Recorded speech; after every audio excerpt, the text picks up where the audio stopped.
Hey there, Brittany Cano here with Holistic Nurse Coaches, Holistic Nurse and Life Coach. So today I'm going to talk to you about parts work.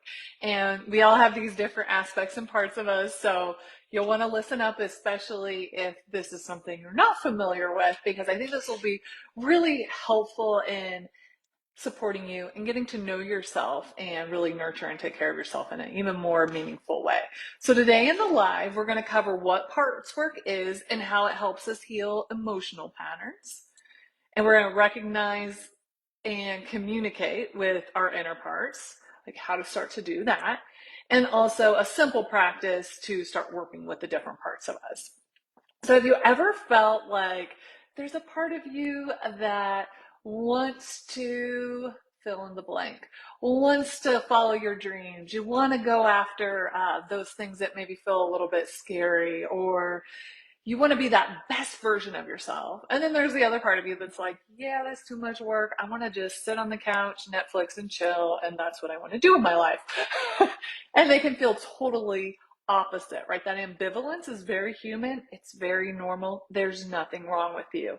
Or maybe in a relationship, you feel like, oh my gosh, I love this person so much. They're my favorite person. This is my soulmate, or this is my BFF. Life is so good. And then there's the other part of you that's like, I can't freaking stand this person. Maybe you're jealous of them. Maybe they really push your buttons. Maybe there's a part of you that's like, I can't stand this person. I never want to see him again. And you might feel like, that's crazy. I'm just crazy. I'm here to tell you, you're not crazy. It's very normal that we have these different parts of ourselves. We all have them. So I'm going to kind of break them down. If you're familiar with internal family systems, Dr. Richard Schwartz, this is a lot of his body of work. I really got introduced to parts work just along my journey many years ago, especially with doing and offering inner child work with my clients, that we have these different aspects of ourselves. Some of them are very, very young. They're very, very innocent and very, very childlike. So if you've ever found yourself acting like a toddler or having maybe an outburst, or you're like, wow, where did that come from? It's a part of you. And the more we can start to recognize, get to know these parts of us, the more we can integrate and make them whole. And also, the more we can deepen our awareness, we can decide which part of us is really most supportive. But that comes with practice, that comes with awareness, and that comes with really getting to know ourselves on a deeper level. So there's the capital S self. You might think of this as your soul, your higher self, your consciousness. This is like you and your most authentic design, right? It's the you that is in love, is in joy, is really able to navigate the full vibration of emotions, whether that's anger and sadness, but also not be controlled by it, if that makes sense. It's like able to be with that emotional range without being overly identified with it. It's our most authentic and pure self, capital S self. Then there's parts of us that are our shadow or our wounded self exiled parts, and sometimes we may not even be aware of them. That's why it's called the shadow. If you have somebody who, again, really pushes your buttons, maybe you're very jealous of them, or you just can't stand them, or something that about them just like, oh, it's an opportunity, if you choose to look at it, to say, what is it about this person that it's mirroring back to us? Sometimes it's a trait that we don't recognize in ourselves and we haven't been able to integrate or make peace with or accept about ourselves. Sometimes it can be actually the exact opposite. Like, oh my gosh, that person's so talkative, so outgoing, and we're really just not speaking up for ourselves. We're very quiet, very docile. So it pushes our buttons in that way. In other ways, oh, that person's so loud and talkative and outgoing and whatever, controlling, and we might actually be the same way, but we have not recognized it or accepted that part of us. So in this process of becoming aware of our parts, part of the practice, a lot of the work I do with clients is there's enough room for it all. It's like pulling the chair up to the table and giving every part of us love, attention, validation, getting to know those parts of us. As otherwise, it's like can be like an internal war in there.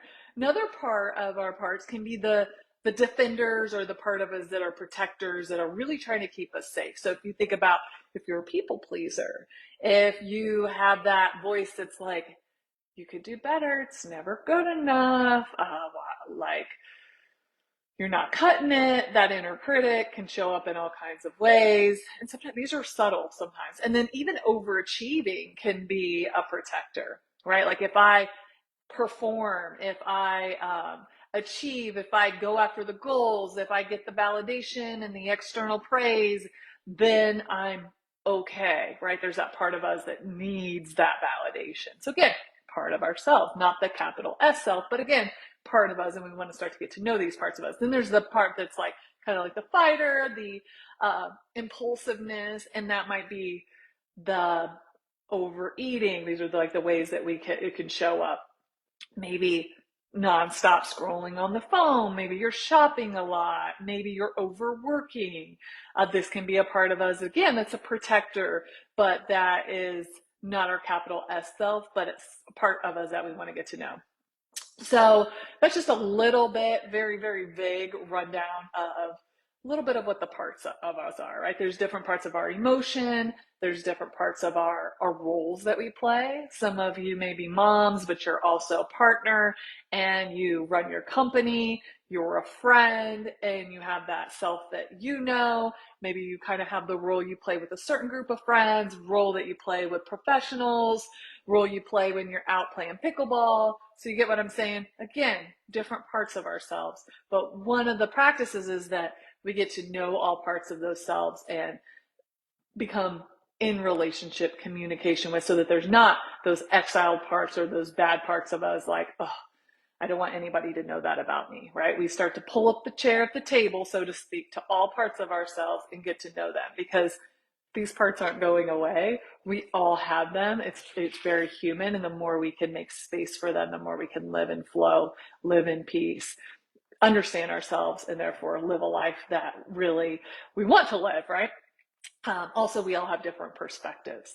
And so we might have the perspective that we received growing up by really strict parents. So we have that perspective. But then there's this part of us that's like this wild child and has that perspective. And then we might pick up a little bit of perspective from the culture at our work, or from our significant other and their family. So you see what I'm saying? Again, all of these parts. So it can get really noisy in there. Anybody ever feel like that? So what are we supposed to do about it? Well, first thing is to really validate and honor that this is normal, this is human. If you're feeling like, oh my gosh, there's all this going on, you're not alone. I think that's huge, because not everybody's talking about all these different personalities or whatever you want to call them, because we might not think that it's normal or that other people have the same experience. The first thing is to bring in that compassion, bring in that gentle awareness. And how do we start to become more and more aware? Is to give ourselves the space to do so.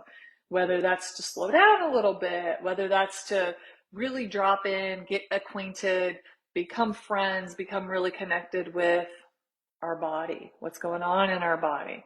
What are the thoughts that we're thinking? What are the emotions that are present? Because when we're so caught up in just grinding it out, working, taking care of the kids or taking care of the parents, the performance that kind of can rank really high in this life, we can lose connection with ourselves.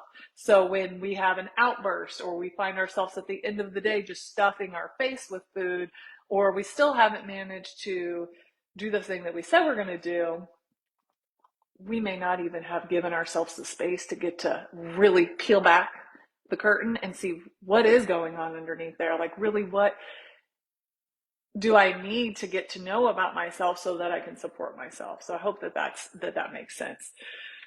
So if you just look at your day to day and the conversations that you've had, the activities that you've done, I want you to just take a moment to reflect on that and start to notice if there have been different roles that you've been in today. I know for myself, I've been in the role of life coach.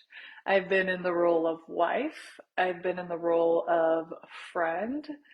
I've been in the role of just with myself on my drive. So different roles. I have felt some tendency to people please in some of those roles. I have felt emotions of calm and gratitude. I've also felt some experiences of anxiety. Let's say, we'll give an example so that this can help you again recognize the parts. Let's say today I threw a fit in some way, shape, or form. Maybe I ran away from a conversation. I'm not going to have this conversation right now. Or maybe I went, towards the conversation with a lot of fury. This could be another part of myself that I get to know.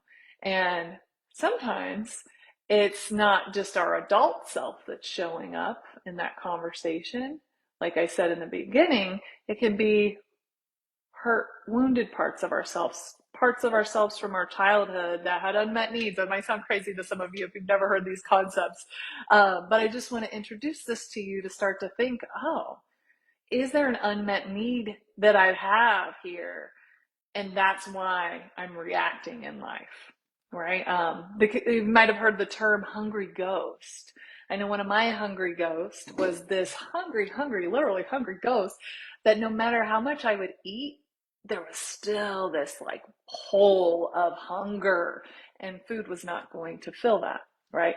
Really, what gets us back to that place of wholeness is the more we can integrate and honor and get to know and unconditionally love self, right? And also, I believe, know that there's something even greater than ourself that we're a part of, whether that's humanity, whether that's God for you, whether that's universe, nature, right? And to live in that space, that capital S self, and the nature of it all. So once you reflect on your day and just start to become aware of the parts of you that may have already been showing up and just saying hello to them, a practice that you can do, I'm going to give you two, is to journal. Journal is so great because you can start to get in touch with the part of you that maybe felt really sad about a situation. Maybe you had a lot of grief around a situation or heartache, and then there's a part of you that's really grateful maybe that it happened and you know that it needed to unfold that way, and there's a part of you that really trusts the process there, and then there's the other part of you that can't even begin to accept that it happened, right? There's all these different dynamics, and so journaling can give yourself an opportunity to start to get to know these parts. Another one is to sit at your table. Sit at your table. This is a more dramatic play one, and move around the table in all those parts. So I would say pick a specific situation where you felt maybe some conflict in where you are in the situation. So maybe you felt guilty, can be one, guilty or ashamed, and another part of you felt really maybe defiant and certain and like righteous, and maybe another part of you is very sad, and another part of you is very knows, right, that maybe the higher self can see the bigger perspective and knows that this is going to pass, that this is serving a role, that there's growth and healing to be created from this situation. So you're going to sit in one chair and you're going to say like, okay, get into the feeling, getting to the connection of the part of you that's really angry, the part of you that is really just, this is unjust, the part of you that wants to throw a freaking temper tantrum, right? And like hear out that part of you. Allow yourself to feel those feelings, because a lot of times we cut off our feelings. Allow yourself to just let it go, right? And you want to do this in a really safe space. I want to preface that. Let's back up a little bit. In a safe space where you feel calm and regulated. If you're actively being just like buttons pushed and you can't even think straight, this is not the time to do this part of the process. And maybe you move to the next chair and you're like, okay, this part of me, the higher self me, can see that this is all going to work out. This part of me wants me to know not to stress about this. This part of me wants me to know that just take some time to chill today, give it a little space. And then you go sit in another chair at the table. This part of me is really sad, and this part of me wants me to know that she's really sad because it reminds her of that time when she was younger and there was an argument in the family, right? So we start to get curious and we start to say, get in touch with those feelings, get in touch with the physical sensations, get in touch with the inner dialogue, and asking these parts of ourselves. And we can do this whether we journal or we can do this like with the round table, just two examples. What does this part of me want me to know? What does this part of me need from the S capital self? And again, we want to make sure that when we were going there in these really vulnerable parts of ourselves, that we feel grounded, we feel safe, we feel like we have the emotional, mental, physical capacity to explore this. Because if we're feeling over the top anxious and we're don't have resources, internal resources to calm ourselves down, that's really not the time. First and foremost, we always want to create that sense of inner safety and make sure that externally that we're in a safe environment as well. So go ahead, let me know if you liked this video. If you have any questions, please feel free to share. And I look forward to connecting with you again too soon.